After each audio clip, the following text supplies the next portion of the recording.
Meus irmãos, a paz do Senhor.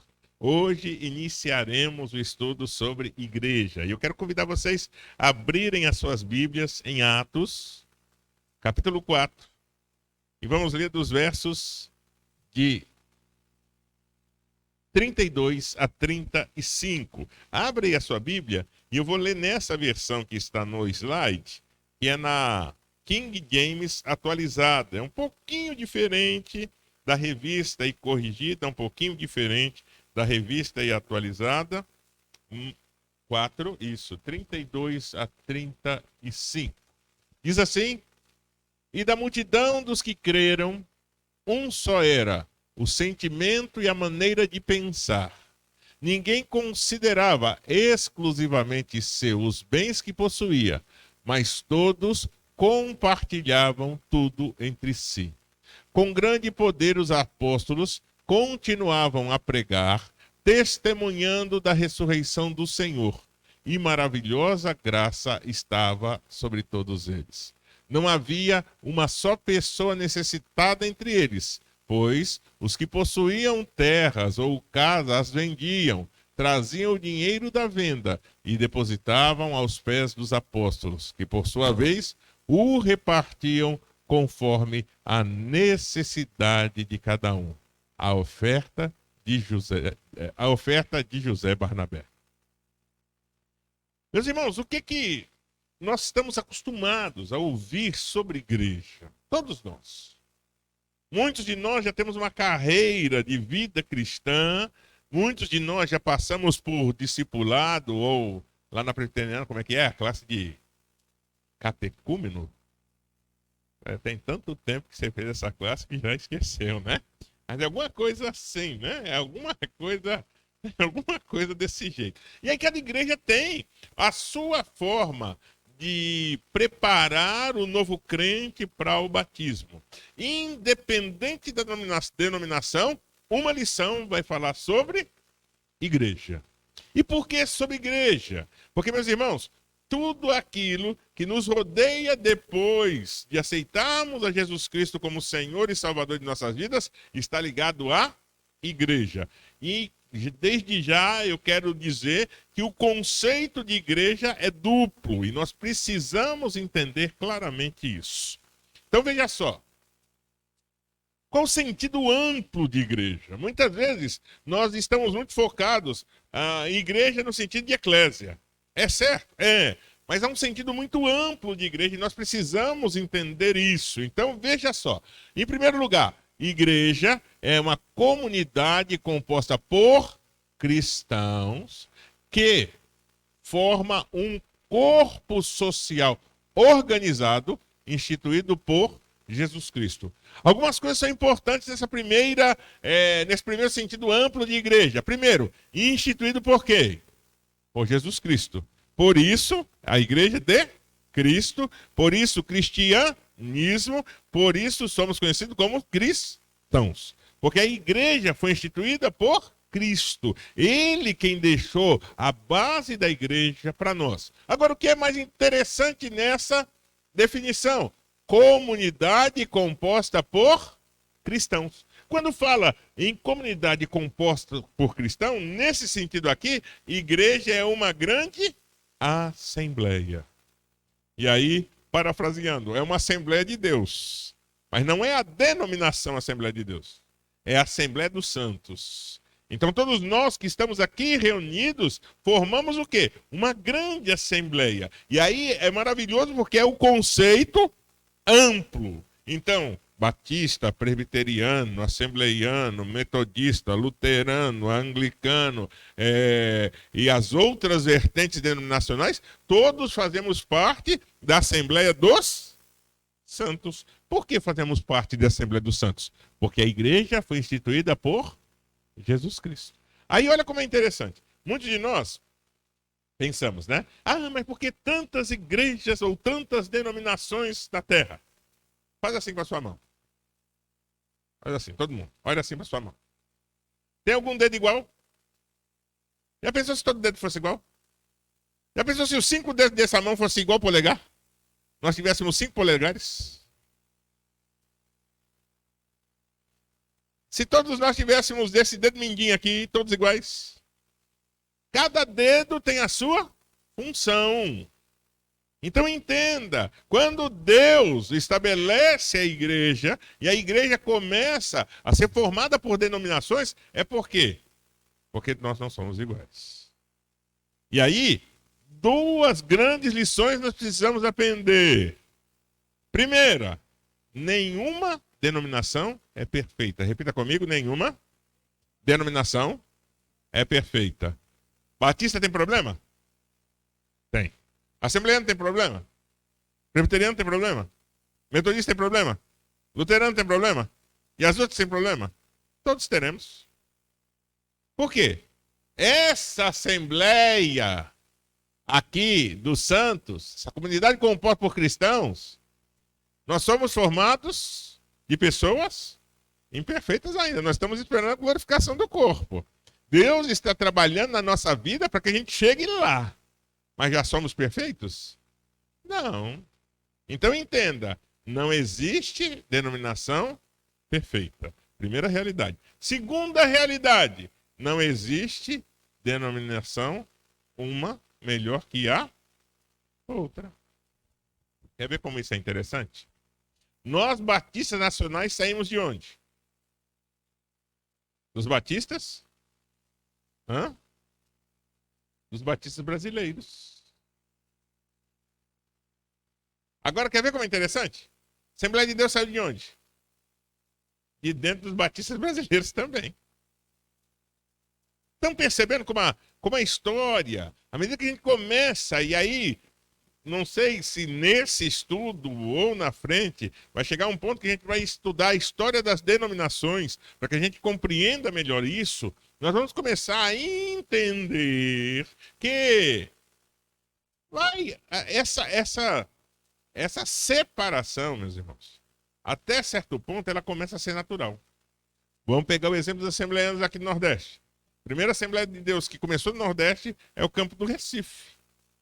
Abreu e Lima sai de onde? De dentro do campo do Recife. Aí pega a Assembleia de Deus de Itapsuma, a de Seara. Sai de dentro de onde? Dentro do campo do Recife. Mas já a... Como é que é do pastor Tércio? Assembleia de Deus... Hã? Não, Abreu e Lima é do pastor Roberto. A do pastor Tércio, que tem um programa na rádio. Que é o pai da Clarissa Tércio e do Júnior Tércio. Eu esqueci. É a Assembleia de Deus alguma coisa. Saiu de dentro de onde? Dentro de Abreu e Lima. Então, todas essas coisas, e muitas vezes a gente pensa assim, isso, rachou, separou. Mas muitas vezes essas separações, não estou falando ruptura. Essas separações é porque, imagina, um campo vai crescendo, crescendo, crescendo, crescendo, crescendo, crescendo, crescendo, crescendo, crescendo. De repente cresce tanto que tem hora que, vai na bênção. Pastor, isso acontece na Igreja Batista? Também acontece. Nós temos uma congregação hoje, Nova Era. Nova Era tem crescido e glória a Deus por isso. Nova Era hoje é uma congregação que já funciona como igreja. Daqui a um tempo, meus irmãos, para continuar crescendo, a gente tem que emancipar aquele trabalho. Então entenda que é igual o filho quando cresce. Alguém libera filho com 10 anos para morar sozinho? Mas quem quer ficar cuidando de um filho de 45 anos dentro de casa, comendo do teu feijão, você pagando as contas tudinho? Não chega uma hora que você fala assim, olha, tá na hora. Não é verdade, meus irmãos? Se na vida secular é desse jeito, também em relação à igreja do Senhor é desse jeito. Aí muitos falam assim, mas a Assembleia de Deus não emancipa trabalho. A Assembleia de Deus tem uma sistemática que se chama campo, e aqui não é campo, né? Aqui são áreas e sub-áreas. Lá em Brasília é campo, e aí dentro do campo tem o subcampo. O subcampo, meus irmãos, muitas vezes é do mesmo tamanho que o campo. Ele tem autonomia. Por quê? Porque vai crescendo, crescendo, crescendo, crescendo, crescendo. Então nós temos que entender que essa comunidade composta por cristãos aqui é formada por crentes que não são perfeitos e que Deus quer usar quem? Esses crentes imperfeitos. Eu e você. Porque aí eu vou me lembrar da quinta-feira, somos vasos. Amém? Então temos que lembrar disso. Outro ponto importante nessa definição. É um corpo social. Olha, meus irmãos, isso aqui é tão importante. Sabe por quê? Na sua casa, quem manda?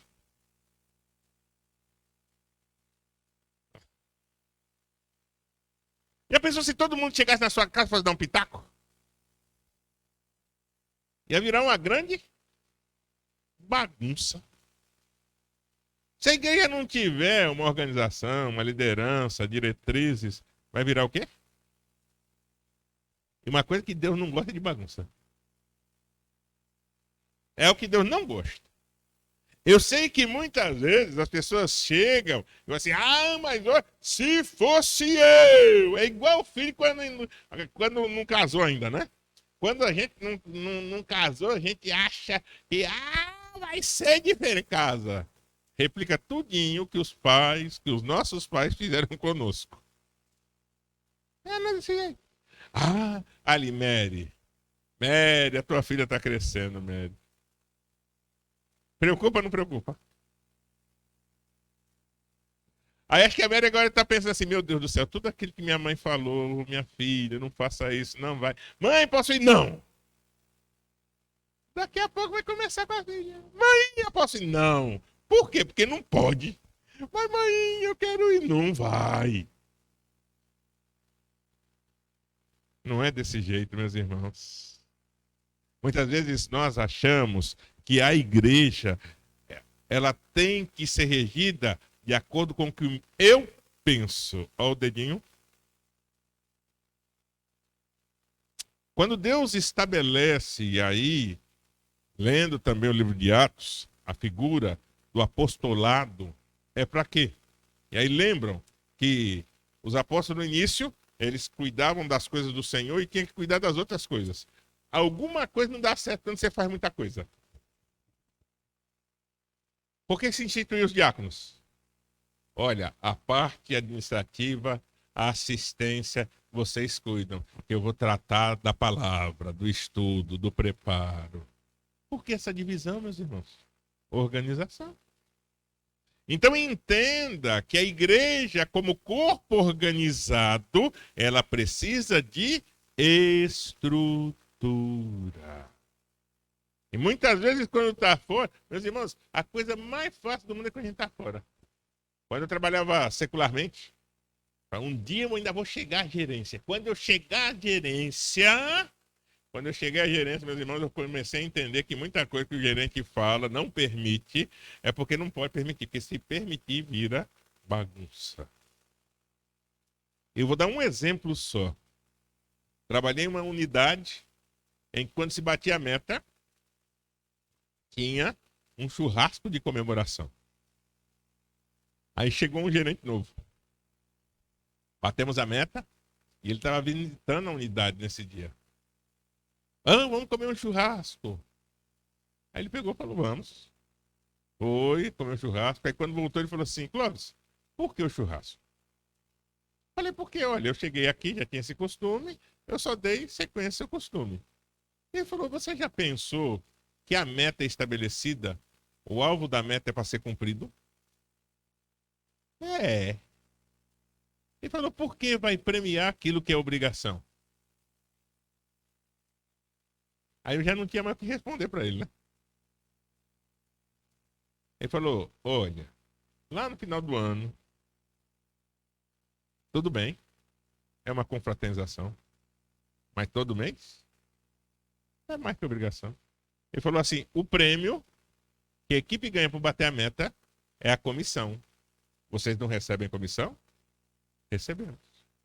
Falou, já premiou. Não precisa de churrasco. Pronto, a partir dessa palavra não teve mais churrasco. Ele estava errado? Estão vendo?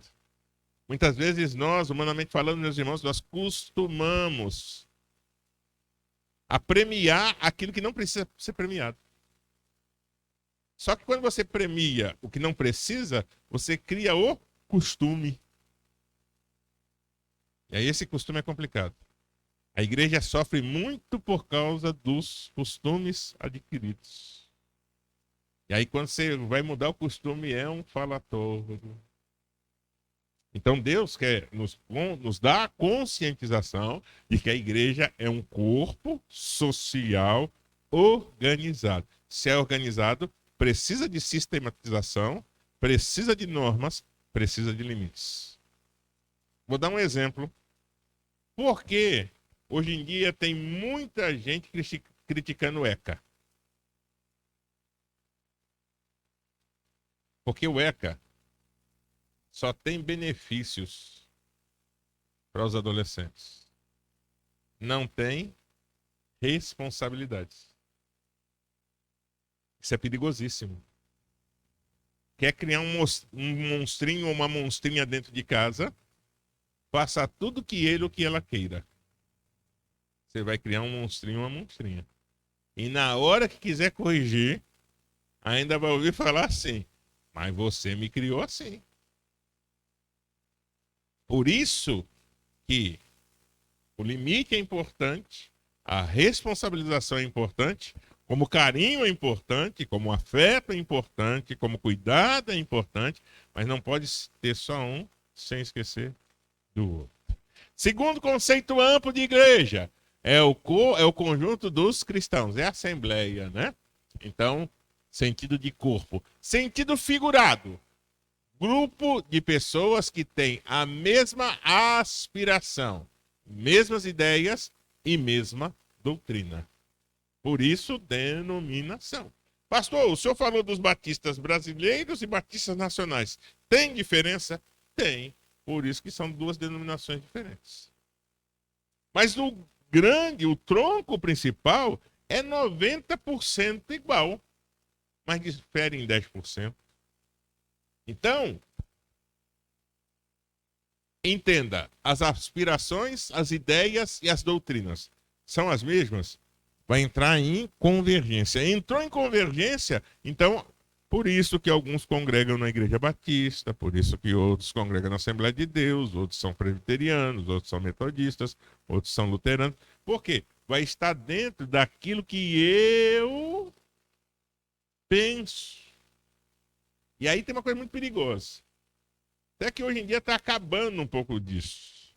Ou não sei se está acabando, ou a gente vai amadurecendo e algumas coisas a gente acaba não ouvindo. Mas quando eu me converti, tinha muito aquela coisa. Ah, quem é que está certo? O batista ou o presbiteriano? Porque o batista é igual peixe, gosta muito de água. E os presbiterianos é cascão, que não gosta de tomar banho. Por quê? Por causa do batismo, né? Então eram piadinhas que tinha. E aí você para assim e fala assim, gente, batismo salva? Batismo salva? Então batismo é um? Eu já vi crente brigar por causa disso. Por um símbolo. E por que acontece isso? Porque muitas vezes o foco está errado. Se a pessoa está lá, glória a Deus por isso, é melhor estar lá do que estar no mundo. E aí muitas vezes nós perdemos a visão disso. E aí começamos a criticar um trabalho, o outro, porque esse é assim, esse é assado, aquele é cozido. Não, cada um vai se ajustando dentro disso. Quando entra nisso, eu geralmente dou exemplo de time de futebol e de marca de carro. Todo mundo gosta da mesma marca de carro? Eu já tive algumas marcas de carro. E já dirigi muitas marcas de carro. Mas quer ver uma marca de carro que eu tenho dificuldade em comprar? Carro da Volkswagen. Por que carro da Volkswagen? A suspensão, a maioria dos carros da Volkswagen, a suspensão é dura. Tirando os tops, né? Você entra num Jetta, não tem esse problema. Você entra num Golf, não tem esse problema. Mas ande num Gol. Então você anda num Gol e você pega um Fiesta. Fiesta vai ser muito mais macio que o Gol. Característica de carro. Agora, qual é o melhor? Depende do gosto da pessoa. A Dilson já teve carro da Ford, já teve carro da Volks. E, meus irmãos, o carro que ele tem, ele anda com uma tranquilidade da face da terra. Pessoa. Eu já sou uma pessoa que gosto, sou daquele, do tempo do Opala, né? Que você andava, o Opala fazia... Então, eu gosto do carro mais macio. É meu. Agora, por que eu gosto de carro mais macio? Todo mundo tem que gostar? É mesmo se o gosto de cada um de nós todos fossem igual. Estão reparando? Então, quando nós passamos a entender a igreja dentro dessa dimensão, a visão fica mais ampla. E isso faz com que nós cresçamos dentro da visão de igreja no sentido amplo. Então, opa, pastor, então a análise da igreja tem que ser do macro para o micro. Eu tenho que entender o todo, e depois que eu entendo o todo, eu vou entendendo as particularidades. Então, nesse estudo, a gente começa vendo o todo, depois vai fechando, fechando, fechando, até chegarmos à nossa realidade de igreja batista. Ok? Mas, no sentido amplo também, a igreja é uma autoridade eclesiástica. E aqui está o clero, tá? Então, dentro dessa autoridade eclesiástica, no meio batista, quem é a autoridade eclesiástica? O pastor. Na igreja católica, quem é? É o padre. Agora, tem lá, o que é o arcebispo? O arcebispo é aquele padre, tá? Que toma conta das igrejas daquela região. Qual é a função do Papa? Tomar conta de todas as igrejas católicas romanas que está no mundo, trazendo para a nossa realidade. O presidente da Convenção Batista Nacional, qual é a função dele? Tomar conta de todas as igrejas batistas nacionais espalhadas no Brasil. Ok? Então sempre começa. E aí, eu sou pastor presidente de Monte Hermon. Tem uma reunião convencional. Vai estar o presidente da convenção lá. Pastor Clóvis, apesar de ser o presidente da Igreja Batista Missionária Monte Hermon, chegando lá, é um pastor que faz parte da convenção. Então, aquilo que ele determinar lá, pastor Clóvis vai obedecer aqui. Entenderam? Então, essa autoridade eclesiástica, ela vai respeitando os níveis hierárquicos. É onde muito crente moderno peca. Por quê? E aí, a Bíblia diz, é bíblico, é pregado, e se é bíblico, está pregado, está certo, mas aí incorre-se no erro. Tem muito crente que fala assim, mas eu sou sacerdócio real. Ser sacerdócio real indica que você tem livre acesso ao trono da graça. Você pode orar e Deus vai ouvir a sua oração. Nem todo sacerdócio real será sacerdote. Está entendendo a diferença? Porque muitas pessoas entendem esse conceito de sacerdócio real, assim, então, se eu sou sacerdócio real, eu posso mandar na igreja aqui igual pastor. Biblicamente, não. Quando tem as 7 cartas do Apocalipse, é o anjo da igreja, é o anjo de onde? Hã? Quem era o anjo? Deus estava falando a quem? Puxando a orelha de quem? Dando as orientações a quem? Entenderam? Então, hoje em dia, quando se prega, somos ministros do Senhor. Somos ministros do Senhor, é bíblico. A Bíblia diz. É bíblico. Mas qual o sentido desse ministro do Senhor? Ide. Esse ide é para quem? Então, se você anuncia o evangelho do Senhor, se você prega a palavra, se você evangeliza, entenderam? Quando nós passamos a compreender o que o texto diz, nós erramos menos. Então nós somos ministros por quê? Porque a nossa missão, como servos do Senhor, é evangelizar. O que é evangelizar? Fazer a obra. E aí, independe da função. Isso é do pastor ao membro que não tem função nenhuma na igreja. É função de todos nós. Por isso que Deus nos chama ministros. Sacerdócios. Por que sacerdocial? Porque nós temos livre acesso ao trono da graça. Você dobra o seu joelho e Deus fala diretamente com você. Entenderam a diferença? Em quinto lugar, somos edifício, ou melhor, a igreja, sentido amplo. Edifício onde se reúnem os fiéis para exercer seu culto. Aqui está falando do quê? Templo. Ok? Esse sentido quinto, amplo de igreja, está falando de templo. Edifício onde se reúnem. Pastor, então qual seria a nomenclatura certa? Templo da Igreja Batista Missionária Monte Hermon. Templo da Assembleia de Deus. Templo da Igreja Presbiteriana do Brasil, tal. Templo da Igreja Metodista. Templo da Igreja tal. Ok? Então, esse templo é o sentido de construção, edifício. Então, o edifício é o local da reunião. A igreja sou eu. Ok? Alguma dúvida até agora? Seguindo. Aí vem igreja, origem. Vem do grego eclésia, e o significado: assembleia por convocação, assembleia dos fiéis. Irmãos, conseguem enxergar que no sentido grego de igreja ou de eclésia é ajuntamento. Não é o princípio do quando você pega ali no iniciozinho do Novo Testamento, quando começa a reunião dos que creram, era só uma fé, eclésia, ajuntamento, assembleia, congregação, esse ajuntamento. E aí vem do latim também eclésia, eclesia, porque aí tem esses tantos de sinais aí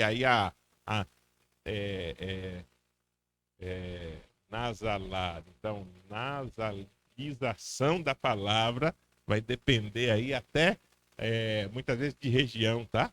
Mas também o sentido de assembleia, reunião, igreja. Então, tanto no grego quanto no latim. Pastor, ela é uma palavra o quê? Grega. Ok? Por que no latim? Porque a base do português vem do latim.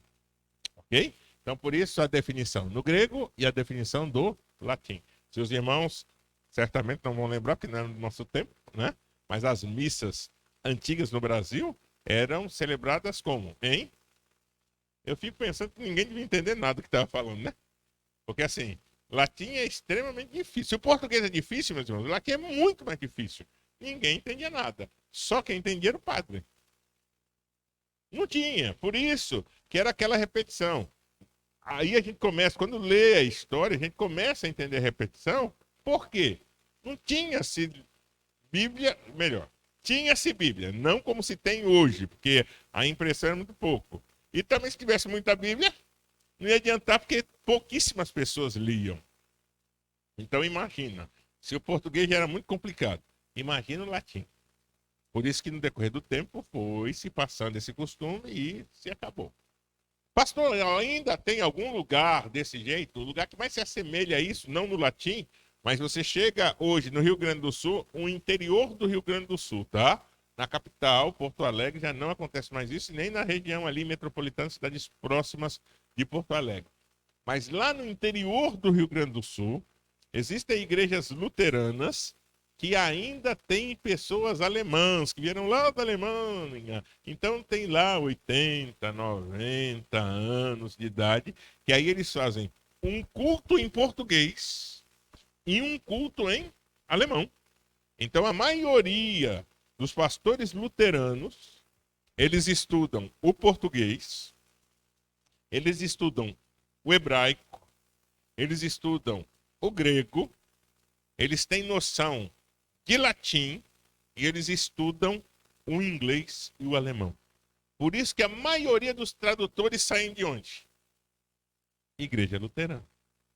E isso, o pastor luterano, eu como pastor fui para o seminário, acabei o segundo grau, fui para o seminário. A maioria dos pastores nossos, batistas, presbiterianos, acaba o ensino médio e aí vai para o seminário, faz a sua formação e aí vem pastorear.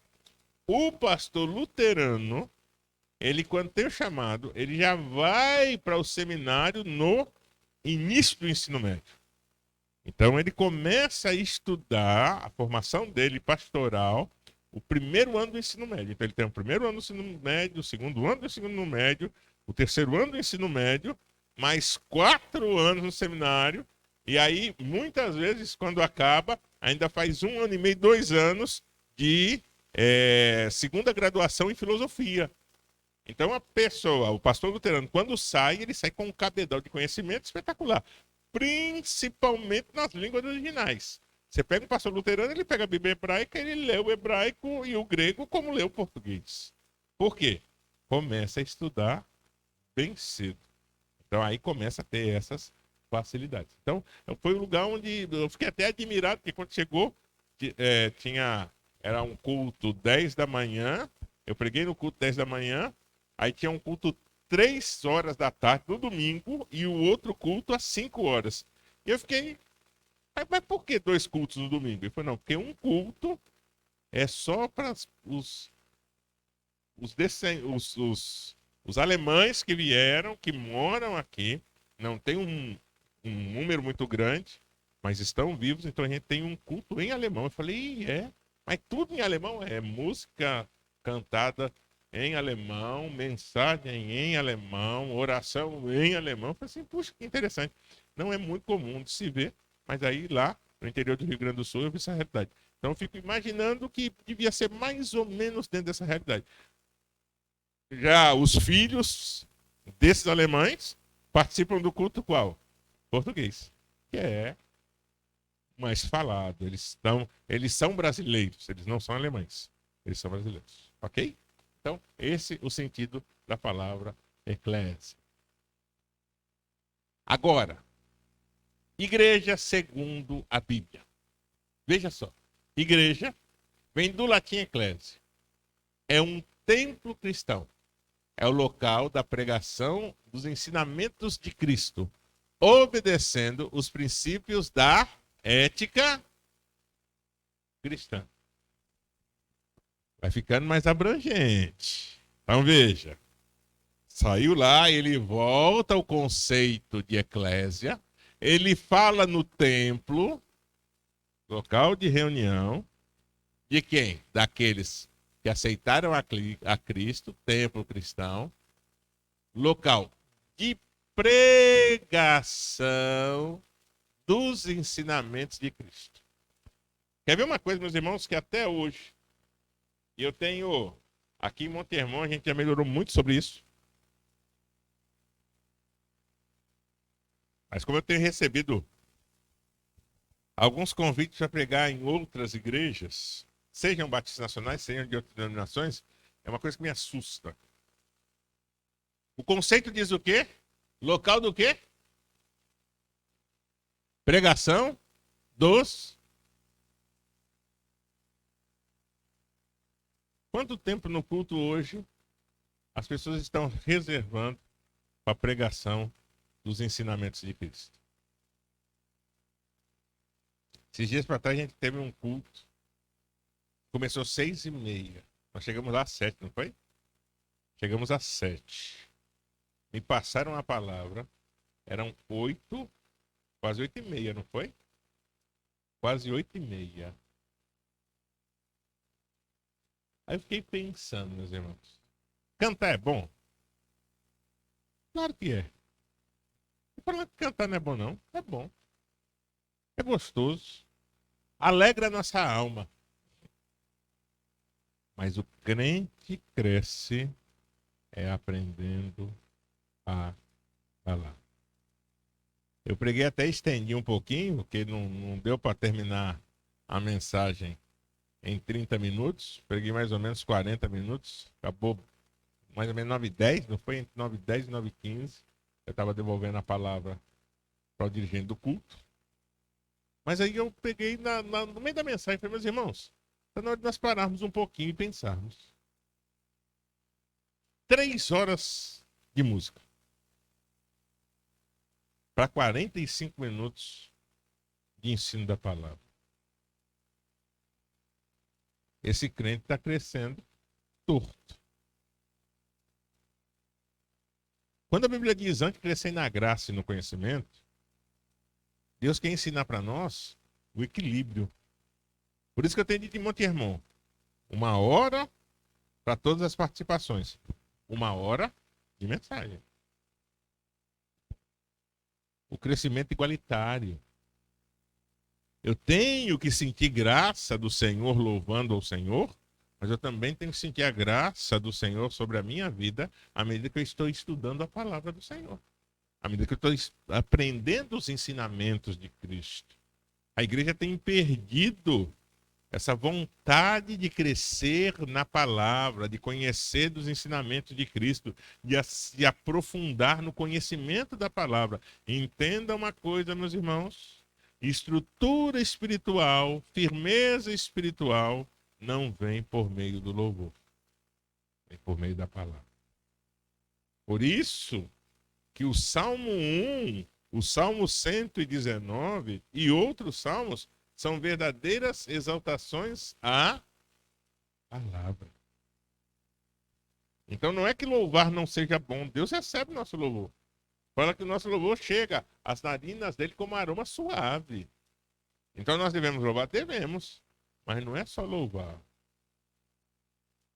Quando eu cheguei no Nordeste, comecei a ver alguns crentes, né? Ah, eu faço devocional. Começa o devocional. Ah, eu leio aí 10 minutos a palavra e canto 7 hinos. E é?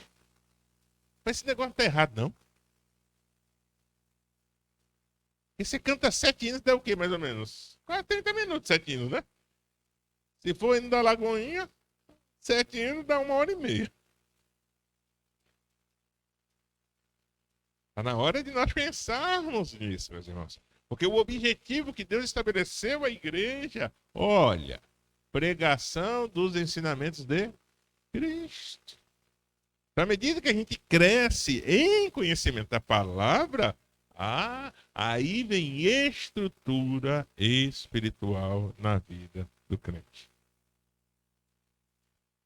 Países comunistas, e aí eu quero dar o exemplo da China, quando era fechada, da Rússia, na verdade da Rússia, tem até um livro, não sei se é editado ainda, Ivan, o contrabandista de Deus, era um missionário brasileiro, foi pregar o evangelho na Rússia, então ele levava as Bíblias, ele na verdade fracionava, ele ia tirando os cadernos da Bíblia, ia deixando um aqui, outro ali, outro ali, outro ali, e aí se reunia com o povo nos porões para lerem a Bíblia, porque se a Gestapo, se não me engano, acho que era esse o nome da polícia, né? Na época não era nem Rússia, era União Soviética, né?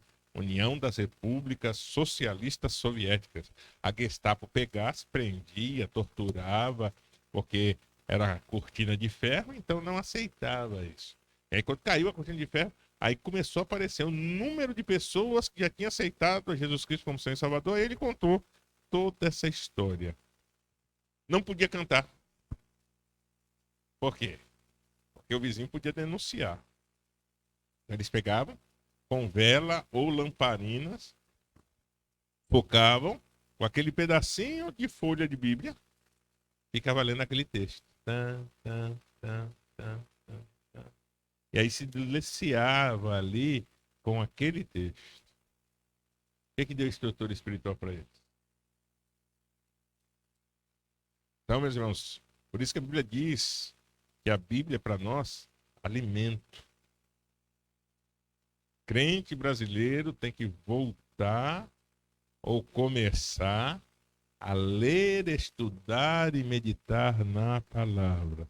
Porque o crescimento da igreja, corpo de Cristo, se dá por meio do estudo da palavra.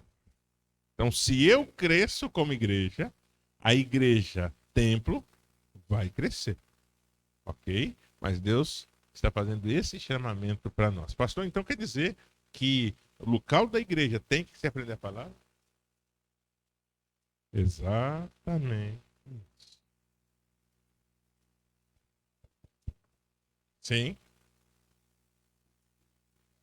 prazer. É.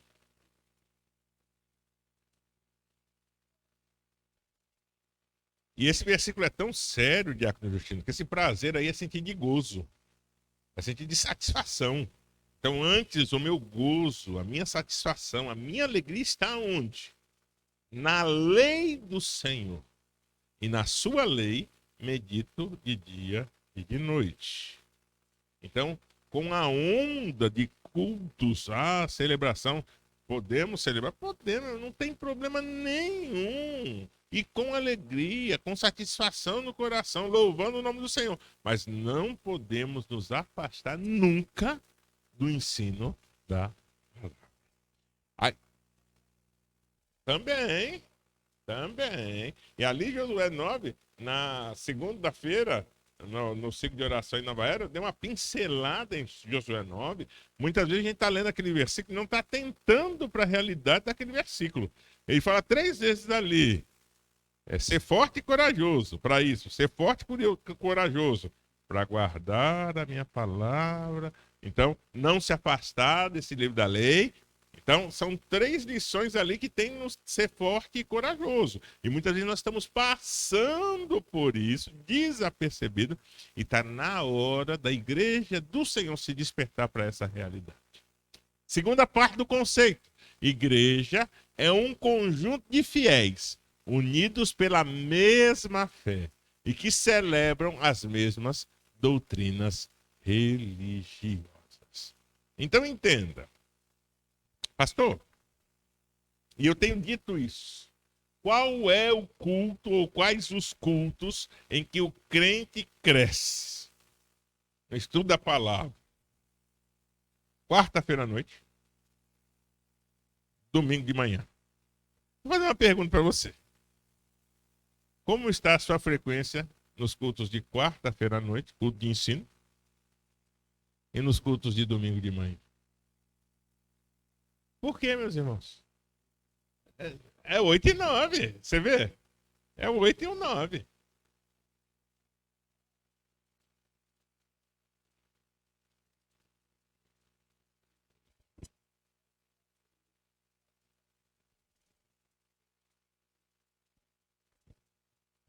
Olha como é interessante. Releia o 8 aí, por favor, Diácono Cristiano.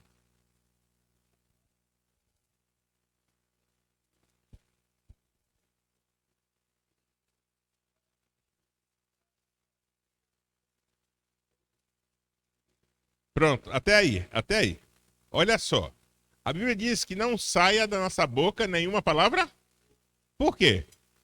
Porque da nossa boca tem que estar cheia do quê? De palavra de? É Bíblia. Josué 1:8. Eu me assusto, eu, não como pastor, como crente. Crente que não pode cair uma moeda que ele solta um xingão do tamanho do mundo.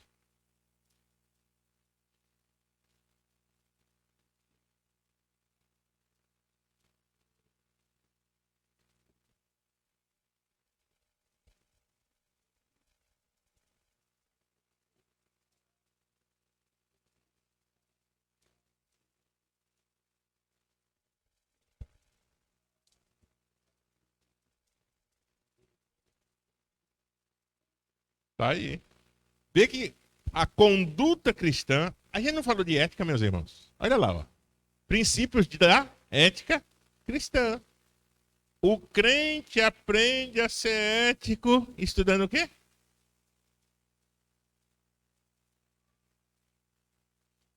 Automaticamente, se o crente não estuda a palavra, ele não será uma pessoa ética.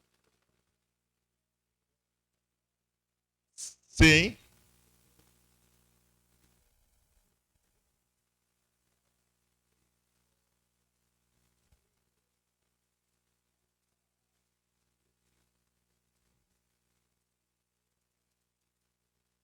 tá aí. Então veja que isso, meu irmão, está diretamente ligado. Crente que não lê a palavra, crente que não estuda a palavra, crente que não medita na palavra, é crente raquítico espiritualmente. Você vê que, pastor, mas que palavra pesada. Mas, meus irmãos, não tem jeito. Se nós não tivéssemos estudado, a gente teria formação?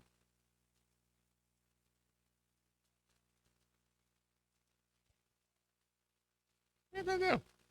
Então, são algumas coisas. E aí, por isso que eu falo. Está na hora da igreja despertar. Meus irmãos, o crente cresce são nos cultos de ensino. Culto domingo à noite é bênção? É. Glória.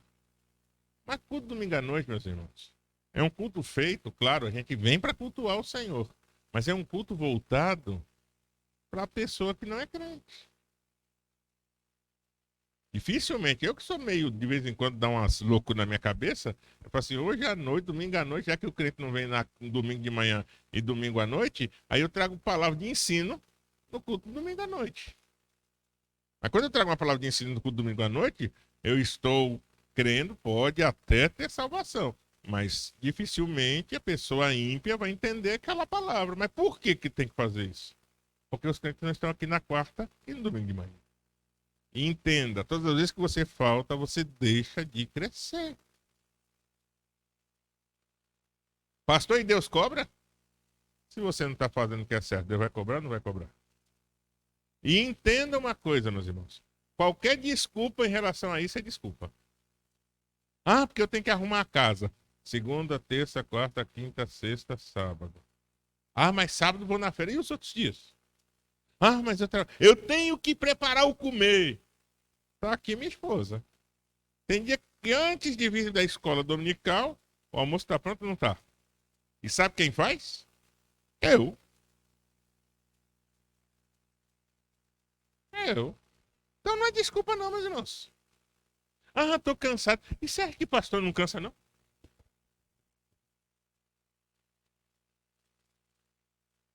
Muitas vezes os nossos problemas, irmãos, se chama uma palavra: comodismo. Nós acostumamos. Não é para levantar os muros. Então Deus quer mudar o nosso estado. Pastor, mas eu não sinto vontade. Ora pedindo para sentir vontade. Você vai orar assim. Você gosta do que? De praia, de shopping, de comer fora. Começa a falar assim: Senhor, tira a minha vontade de ir para a praia, tira a minha vontade de ir para o shopping, tira a minha vontade de comer fora e me dê vontade de ir para a tua casa. Tem algumas orações que nós temos que ser corajosos para fazer, meus irmãos. Porque é tempo da igreja despertar do sono. E Deus está falando. Porque chegou o tempo disso. A igreja está dormindo. A igreja está muito naquela coisa de que eu quero receber, quero receber, quero receber, quero receber, quero receber. Vou dar um exemplo. Se chegar uma perseguição à igreja evangélica no Brasil, você vai permanecer firme? Não, se chegar, ainda não chegou não, Justino. Não, tá, pô, não chegou ainda não. Rapaz, quando a gente lê a história da igreja, Justino, de perseguição, é assim, a gente tá no culto e parar um carro aí da polícia e levar todo mundo. Você acha que levar, por favor, me acompanhe, é torturando. O Brasil nunca chegou a esse patamar. O Brasil nunca chegou a esse patamar. Acho, pronto. Tá se encaminhando. Tá se encaminhando. Isso isso é fato. Tá se encaminhando. E a minha pergunta é, quando chegar esse dia, você vai suportar? Aí Deus vai fazer a seleção dos que são para os que não são. Por isso que é sério. É tempo de despertamento. Por isso que o Senhor está alertando a igreja dele na terra. Deixa eu ver. Falta quantos aí? Eilton, slides. Falta. Deixa eu só. Vamos nesse aqui o seu papel. Eilton, acho que faltou alguma coisa. Ó, tá faltando neste. A gente para, marca aí esse, e aí depois você vê no particular, porque já são 9 horas, né? Faltou alguma coisinha aí. Neste. Aí não tem nada não. Aí você. Faltou um pedacinho. É. Mas depois a gente marca aí o participar. E aí semana que vem continuar. Vamos colocar de pé, meus irmãos. Vamos orar ao Senhor. Deus está nos chamando para vivermos uma nova realidade. Deus está querendo despertar a igreja. Eu, como igreja. E Deus quer despertar o seu corpo. Igreja Batista Missionária Monte Hermon.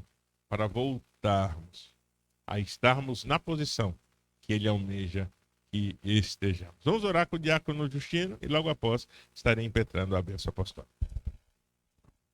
Oremos. Senhor nosso Deus e Pai, obrigado, Jesus, por esse momento que estivemos aqui na Tua casa. Hoje estamos ainda na Tua casa, Senhor, nesta noite.